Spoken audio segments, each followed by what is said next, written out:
sahabat Dunia Bidan, kembali lagi bersama kami di Dunia Bidan. Untuk kali ini kita akan bincang-bincang tentang seputar konstipasi pada anak ya, dan bagaimana sih cara mengatasinya. Jangan kemana-mana, ikuti terus Dunia Bidan.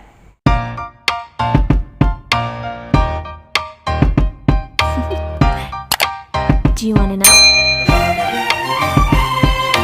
Well, I think it Susah buang air besar atau biasa disebut dengan konstipasi itu sering sekali dialami oleh anak-anak ya. Sekarang apa saja sih cirinya kalau anak terjadi konstipasi? Yang pertama yaitu dia BAB itu kurang dari 3 kali dalam 1 minggu ya. Jadi harusnya BAB itu kan rutinnya itu setiap hari ya, tapi ini dalam 1 minggu kurang dari 3 kali. Yang kedua, kotoran atau fesesnya itu lebih besar ukurannya daripada biasanya. Jadi biasanya kan dia punya standar ya.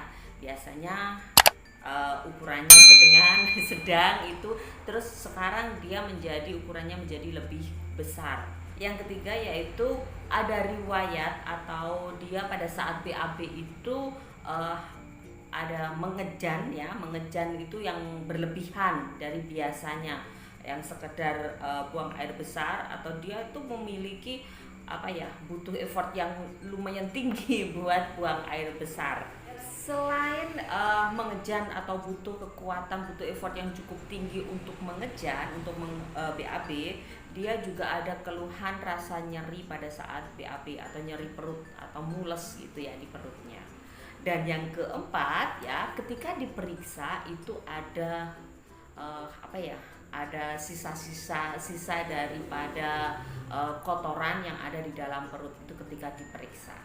Konstipasi memang erat hubungannya dengan pola hidup ya. 95% itu dengan lifestyle, dari bagaimana dia, apa yang dia konsumsi, terus bagaimana dia aktivitasnya, pola aktivitas dia bagaimana, itu yang bisa menyebabkan konstipasi. Terkadang dari pengalaman dia yang lalu bahwa BAB itu susah ya, mengerikan ketika BAB, sehingga ketika dia ada sensasi buang air besar ya, ada sinyal buat buang air besar, dia justru akan menahan ya untuk anak-anak ya, karena dia takut ya, kemarin aduh ini buang air besar itu susah banget, mengerikan banget, karena aku harus mengejan dan endingnya harus nyeri dan sebagainya, sehingga seorang anak itu biasanya akan mengalami atau seperti trauma ya, seperti trauma, dan akhirnya dia justru akan takut ketika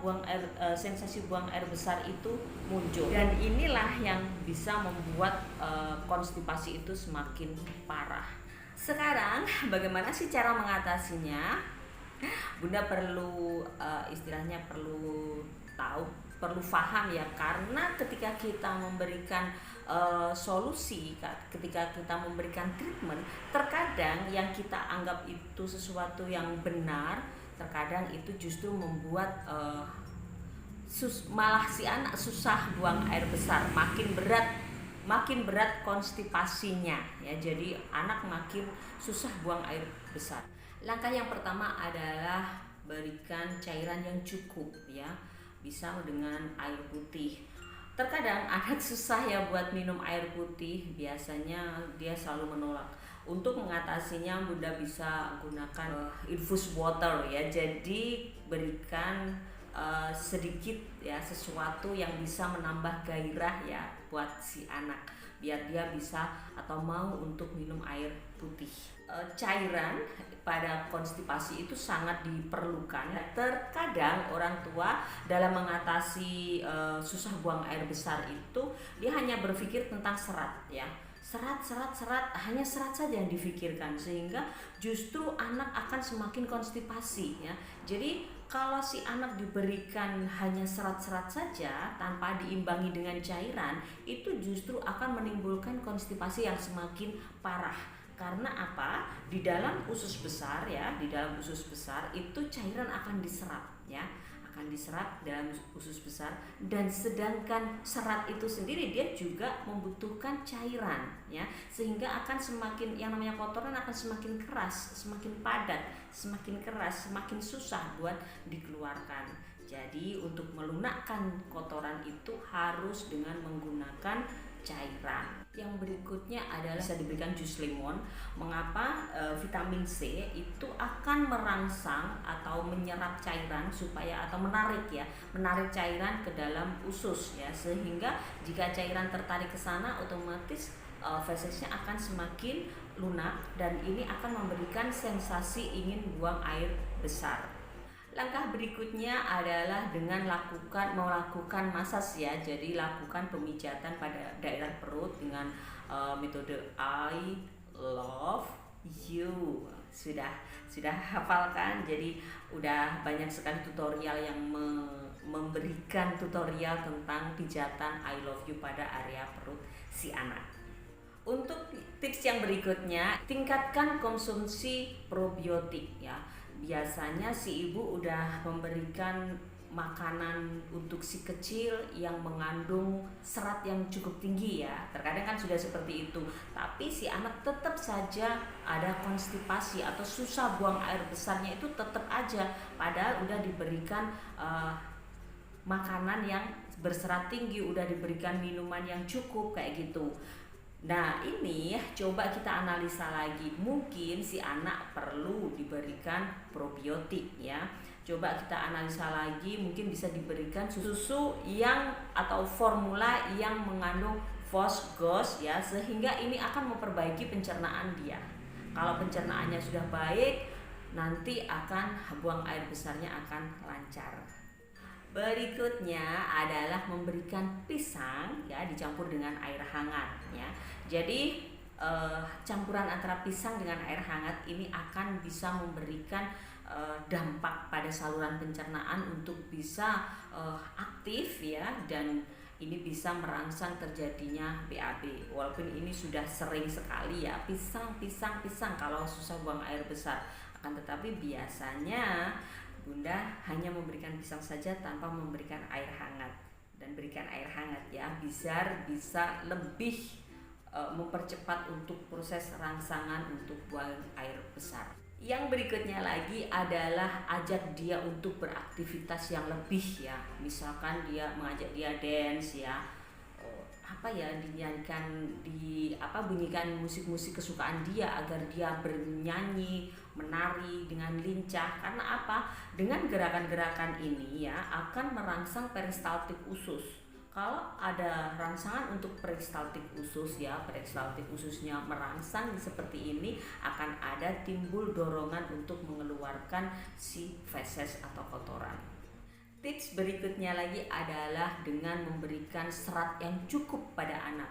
Nah, ini sudah menjadi rahasia umum ya sebenarnya, bahwa faktor penyebab dari sembelit yang pertama biasanya karena kekurangan serat. Jadi penuhi kebutuhan serat si kecil, bisa dari kacang-kacangan, sayuran, dan udah tahu kan banyak sekali.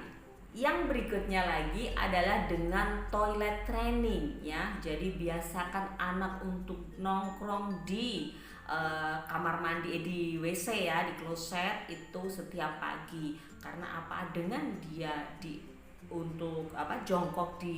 jongkok atau nongkrong di kamar mandi setiap pagi, itu akan merangsang juga untuk dia buang kotoran setiap hari. Jadi walaupun tidak ada sensasi untuk buang air besar, upayakan untuk jongkok deh kamu sana, buang air besar waktunya. Nah seperti itu. Kalau Bunda bisa lakukan seperti ini terus setiap hari, nanti akan timbul ya. Pertama memang dia tidak menimbulkan sensasi buang air besar, tapi lama-lama dia akan terangsang untuk buang air besar, sehingga seumpama hari ini udah buang air besar, besoknya biasanya enggak, tapi dia tetap harus disuruh untuk jongkok di kloset ya. Jadi tetap harus dia duduk di kloset. Kalau klosetnya jongkok ya jongkok, kalau dia klosetnya duduk ya duduk ya di kloset. Jadi hal ini akan bisa menjadikan rutinitas untuk buang.